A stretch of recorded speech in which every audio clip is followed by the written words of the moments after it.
So if you're living in London, and I'm guessing this is similar in other places around the world, and you're a young person, maybe you're 20, 25, around that age range, I'm guessing as I have, you're starting to pick up on this vibe, this sort of hopelessness, this dread that everyone seems to be carrying with them into their daily life, into their conversations, into every aspect of their work or passion.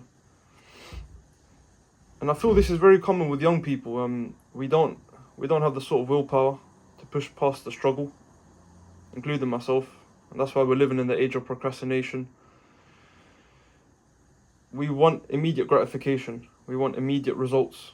We're not willing to go through the hard work, the repetitiveness of these daily tasks that we're going to have to do to amount to the big goals that we have set out for the future.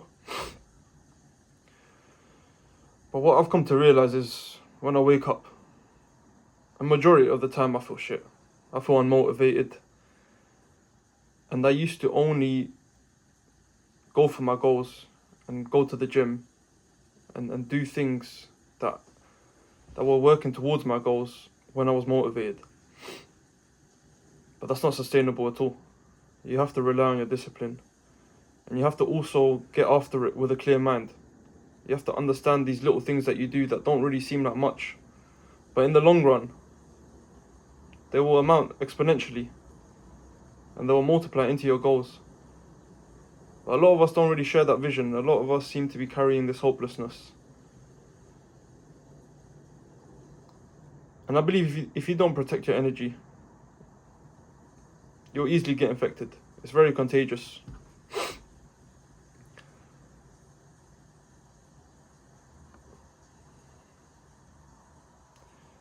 You're going to feel shit for a majority of the time during this period of getting to where you feel you need to get to.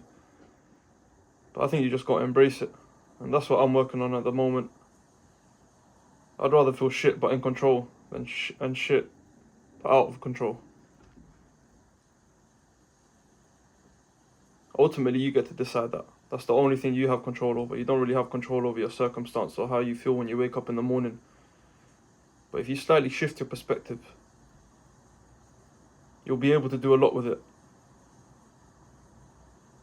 And it's definitely difficult, man.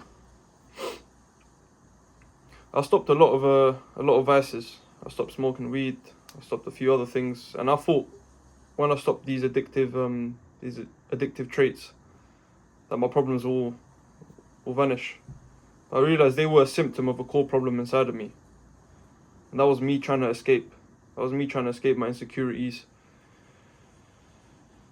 trying to escape the hard work, trying to escape the fact that I'm not the hardest of workers and I can be pretty lazy. So when I would smoke weed, you'd get this dopamine rush, and you get this sense of hope that everything's going to be alright anyway, without any evidence to back that up. But even after that went, things did get better. But the core issue is still there. And if you're not addressing it with a clear mind, if you don't know exactly who you are and what your purpose is, then you get caught up in this sort of hamster on the wheel sort of cycle that a lot of us feel trapped in. And I speak to a lot of young people and a lot of people even in their 30s, and it seems to permeate. Everyone seems to be sharing this sort of vibe.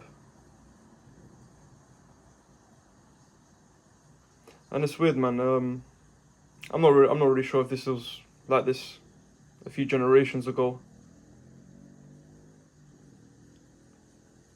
But things do need to change. And ultimately, you're the only one that can decide that.